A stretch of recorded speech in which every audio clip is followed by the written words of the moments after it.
যান সন্ত্রাস কিছুতেই থামছে না রাজ্যে।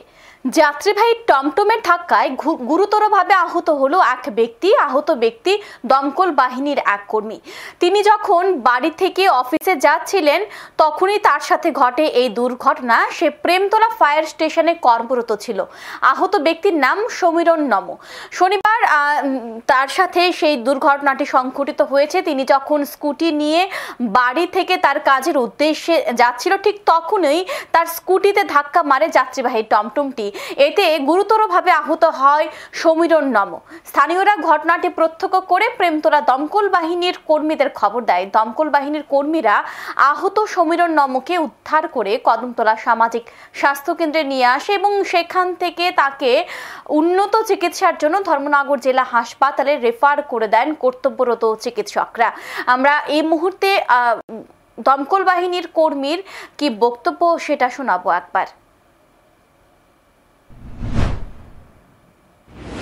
আমরা জানতে পারি একটা টুকটুকে সংঘর্ষ আমাদের স্টাফ সমীরণ নম ওনার সাথে সংঘর্ষ হয়, কিন্তু আমরা তৎক্ষণাৎ এখানে জায়গাতে আসি, এসে দেখি উনি পড়ে রয়েছেন এবং টুকটুকটি চলে গিয়েছে, কিন্তু টুকটুকটির কোনো কিছু খবর পাওয়া যায়নি।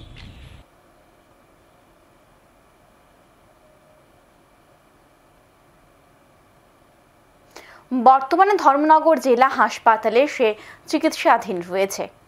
এখন সময় বিরতির, সঙ্গে থাকুন।